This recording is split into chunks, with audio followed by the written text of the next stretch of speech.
Everyone, good morning. কেমন আছো তোমরা? আমিও মোটামুটি ভালো আছি। সকালবেলায় ঠাকুর ঘরে মুছতে আসলে আমার এই ছোট্ট ফুলের বাগানে একটু ঘুরে যাই, মনটা ভীষণ ভালো হয়ে যায়। যেমন প্রতি 1 ঘন্টা যদি ঈশ্বরের প্রতি মনটা দেওয়া যায়, তেমন মনটা ভালো হয়ে যায়। তেমনি আমার এই ফুলের বাগানে একটু ঘুরে গেলে না সারাদিনটা সত্যি খুব ভালো লাগে।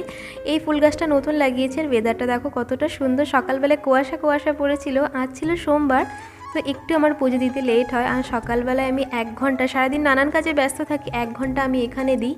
সত্যি মনের দিক দিয়ে একটা পজিটিভ এনার্জি পাওয়া যায়, সারাদিনটা খুব ভালোভাবেই যায়। ঠাকুর ঘরে এসেই মন প্রাণ দিয়ে খুলে গান করি, এত জোরে জোরে গান করি যেমনই আমার সুর হোক না কেন। স্বামী হ্যাঁ তু, অন্তর্যামী হ্যাঁ তু, মেরে জীবন কি অনমিত কাহানি হ্যাঁ তু। গলার ভয়েসটা একদমই ভালো না, কিন্তু আমি পুজো দিতে এসে এরকম গান করি, আমার ভীষণ ভালো, একটা পজিটিভ এনার্জি পাওয়া যায়। তোমরা সবাই ভালো থেকো, আর হর হর মহাদেব।